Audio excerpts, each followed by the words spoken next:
Hello, hello. Good night, good morning. Thank you so much for being here with me. In this episode today, we will explore how we feel at home. Why some spaces instantly feel calm and calm us, while others make us uneasy. We will talk about how design, light, texture, scent, and energy affect our well-being and how to create spaces that feel nurturing, intentional, and alive.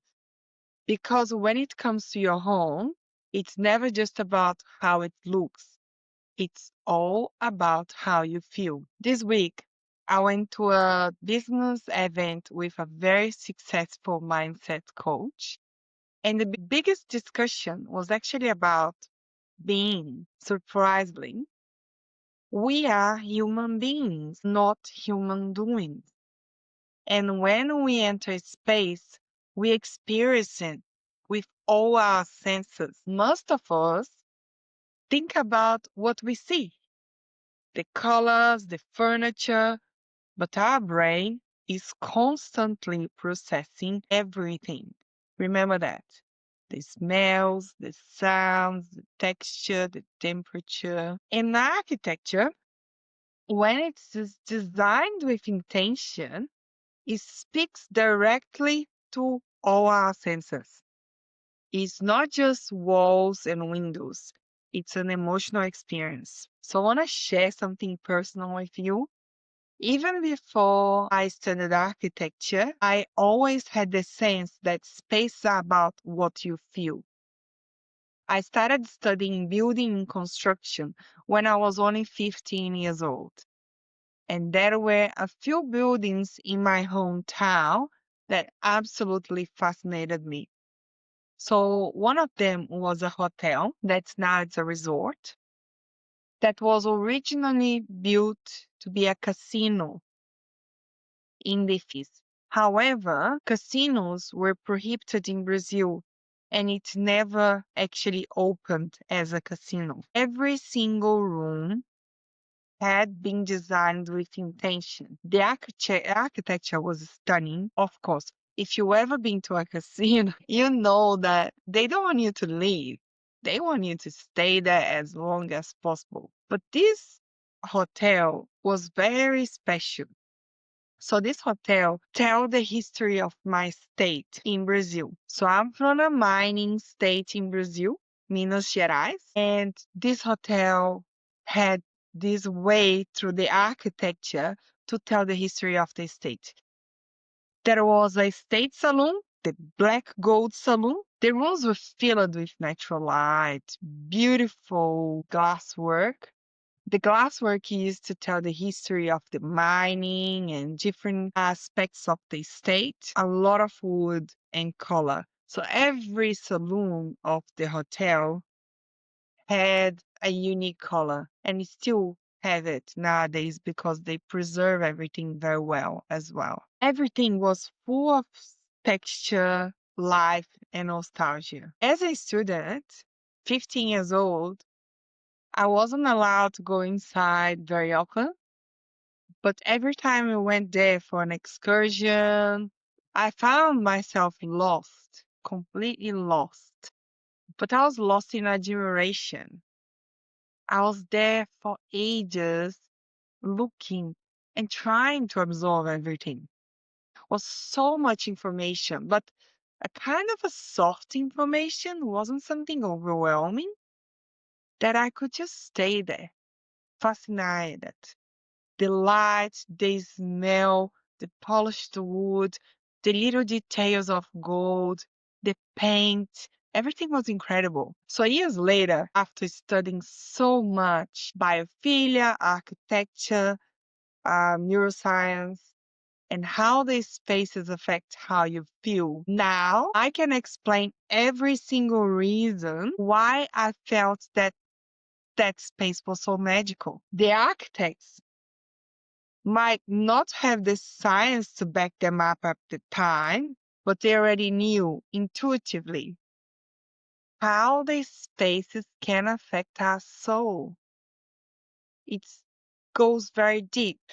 And now the science confirms it. So I want to ask you, how do you feel when you get home? I'll be honest. As soon as I step inside my house, I feel extreme relief. My shoulders drop. I'm so relaxed and happy. One of the reasons might be because my dog always comes to say hello. And that moment I feel so filled of love. It's not that my house is perfect. Right now, my kitchen is messy and there is a lot of laundry waiting for me. But overall, I feel calm. I feel home. And that's how you should feel too. If you're not feeling good in your space, something's off, completely off. And that's okay.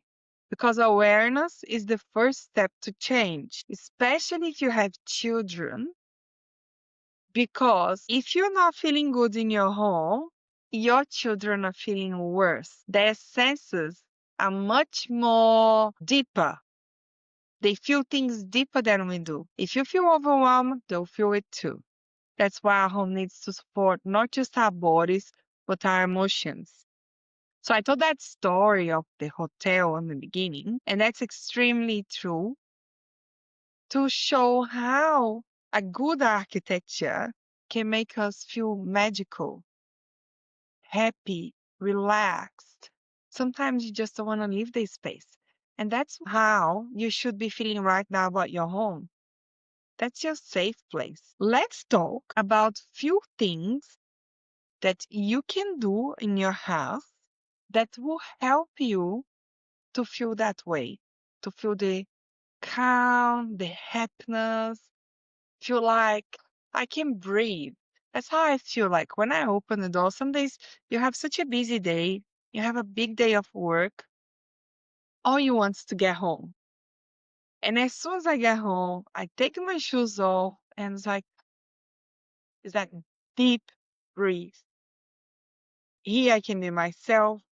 Here I can relax. This is my safe space. So let's talk about what you can do to increase those feelings in your house. Okay? I'm going to give some tips, but throughout this podcast, you're going to hear many, many, many things and many, many ideas you can do in your home. Open the curtains and windows. So that's number one. It sounds very simple, doesn't it? Yeah, but no. When I drive through my neighborhood, I feel a bit sad. All I see is the black house down. It's like the houses has no life. So it's crucial for your well-being. Natural light and fresh air are life-giving. Even on those mornings when you rush out of the door, just open the black house before you leave. Don't leave the curtains closed all day. That natural light regulates our mood, improve focus, and help our body to produce serotonin. I'm not home. Why do I need to open the windows? So the natural light makes so much for us. Why you're not home? You're not home. The sun is getting into that window. It's helping you to avoid mold to build up. The house itself, the materials of the house needs the sun. We need the sun. So even if you're not home, open the blackouts. If you can, open the windows and let the fresh air circulate on the house. During the day, I probably open and close my blackouts like 5 times. When my little baby go to naps, I need to close. Then she wake up from the nap. First thing I do, I open the blackout again. It's just a habit for me now. Don't let them down all the time. Let the light flow back into your house. It changes the energy of your house instantly and make wonders for your body. We need to know that it's day, that's night, and the lights inside the house won't do that for you. So just make sure you do open those windows every day. No excuses. It's less than 3 minutes. Unless you live in a really, really big house, then it's hard. And if you have very heavy windows, some house has a very heavy old curtains, just change the curtains. In our house when we bought, there was this very, very heavy curtain and didn't allow light into the house. It was very hard to open as well. So we did change the blackouts and we did install linen shears. Our house faces our neighbors, so everyone can see inside our house, and we don't want that. However, what you do, if your shears, you leave the shears on, and that still allow the natural light to get into your home and provide you a bit of privacy. If you have that issue that your house face your neighbors, your windows, people can see inside your house and you feel uncomfortable, shears are a very good solution. And linen, it's even better because it's a natural material, gives the room texture and looks really nice. So that's just an idea how you can lighten up your home as well. The second really important tip that will help you feel really good on these spaces is declutter. Declutter with intention. To be feeling human beings, we need clarity, and clarity starts with our environment. Study after study shows that clutter increases cortisol levels and make it harder to focus. But then the thoughts come in, this was a gift. I know that sometimes things happen like we started questioning everything in our house. So, for example, this was a gift. How am I going to give this away? I might need this later. That vase was very expensive. No way. Even though I hate it, I'm not going to give it away. And suddenly we are emotionally tied to objects that does not serve us anymore. We do not love it anymore. I am a big fan of Maria Kondo. For those who never heard about her, she has a series on TV and her method is very simple. Do you love it? You keep it. If you don't love it, don't keep it. Don't keep it because it was a gift. Don't keep it because you might need it later. Don't keep it because it was expensive. So before you make next purchase, think about it. Think about it a lot. Be a conscious buyer. Make a list, research, think, don't buy just because you're just on the impulse.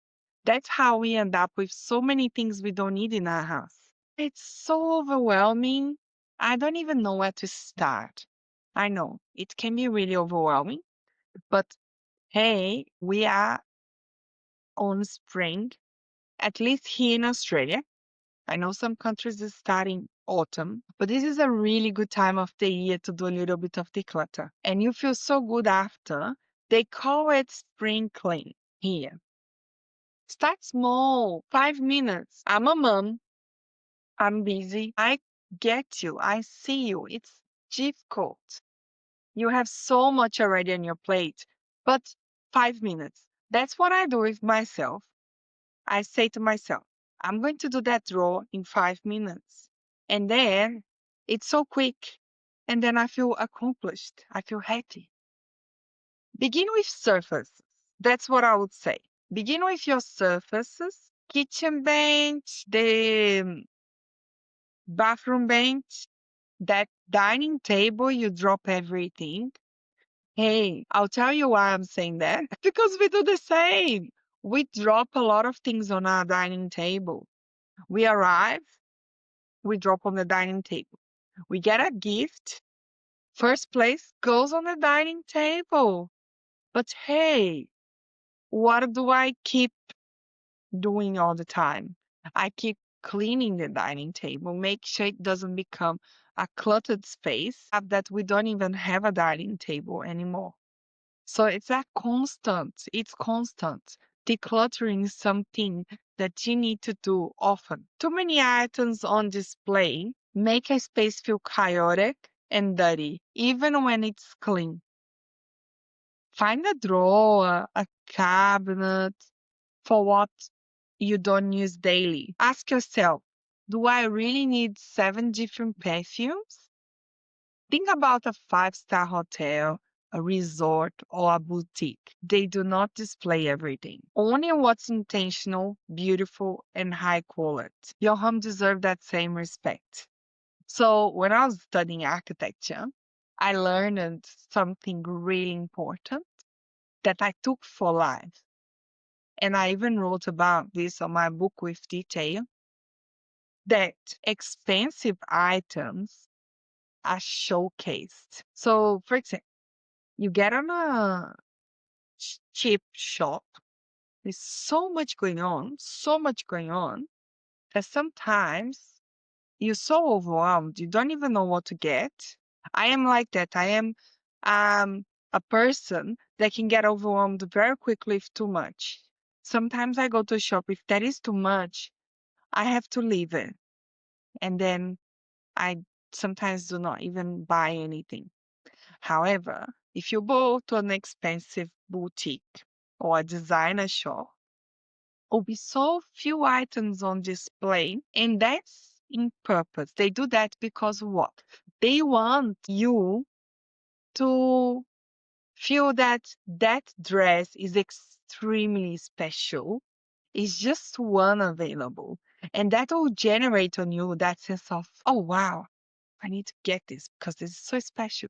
So why we don't do that to our homes? Make every corner of your house special. Take everything out and display what you love. So I'll give you a good example. On the bathroom bench, what you can do is take all the things you don't use every day and then you organize them on your cupboards. And on the bathroom bench, you can buy a nice wood plate or a nice handmade ceramic, something nice, meaningful. If you have a friend that is into ceramic, beautiful, or if you go to a trip and you want to buy a nice, beautiful plate, and then on your bathroom bench, you just put the items into that as a display, something you use every day, and you feel so much joy when you get into your bathroom and you see that plate. It's beautiful, it's organized, and it feels like a resort. It's really easy to do. Okay, I have lots of vases and plates from op shops. You find so many beautiful things on op shops as well. So it's not something that needs to be expensive. You just need a list, an intention, take everything that you don't need out, donate. And while you go to the op shop to donate the things you don't need, you get that nice, beautiful plate to display what you want to showcase. Okay? Deal? Alrighty. So third tip to make your house feel good, relax, beautiful, like home. Now that you clear the clutter, let's bring life back. You must be like, oh, you made me clear everything, and now you wanted me to bring things in. Yes. So I made you clear all the things you don't love, all the things you don't need, and now I'm going to bring life into your home. Yes, I'm telling to add flowers, plants, even after asking you to remove all those perfumes from your counter. Yes, now you can bring some flowers and make that space beautiful, relaxing. So I'll tell you why. Flowers are alive, they're beautiful, and they're not just visually interesting and full of texture. They smell is the most important thing. Their essence activates the part of our brain connected to memory and emotion. Why do you think that resorts, spas have a scent? They all have like a typical scent. We just came back from Bali and we stayed in a really nice hotel and they had All their conditioner, shampoos, soaps, all had the same scent. Very simple, but I'll tell you something I'll never forget. And that's how important smells are. Even better, it stays with us. So bring a little bit of life to your bench top. A vase of fresh flowers, a pot of herbs. It's really good. Something really nice, vibrant smell that you love. Lavender, lemon balm, anything that you like. It's your home. You need to love it. Herbs by the window, on the bench top. That will make you feel so relaxed and happy. And yeah, very simple like that. Making a home full of joy can be memorable. Doesn't need to be complicated. It can be simple. Your home should be your sanctuary, a place that holds you, not drains your energy. So you need a place to recharge. After a long day of work, after running after the kids all day, your home needs to be your sanctuary. And I'll tell you something, usually the bathroom's really important because it's where you have your shower. Sometimes you have a bath. So making that space nice and relaxing is really good. It's not about perfection or being minimalistic to the extreme. It's about feeling good when you walk in the door. So it's about the little things, the light, the air, the textures, the small details that whisper, you're safe. Because when your home feel good, you feel good. And when you feel good, your family feel good as well. So take a moment today, stand on your front door, take a deep breath, and ask yourself, how do I feel? How do you feel? If it's feeling off, start small. Open a window, clear one surface, add one plant. Those tiny actions can shift everything. And if you're ready to dive deeper into creating a space that helps your children, and all the tips on my book will help you and your family as well, because everything I teach for healing spaces for children you can apply overall in the house. I have a guide that's called A Definitive Guide to Creating Healing Spaces for Children, and it's packed with practical science-based tips to help you design spaces that nurture both you and your family, from color, texture, air quality, layout, and emotional connection. I'll put the link on the show notes. If you like this podcast, send to your friends, your mom, everyone. Don't forget to subscribe and find us on Instagram. I'll leave the link on the show notes. If you have any questions, just ask me on Instagram. Thank you so much. Bye.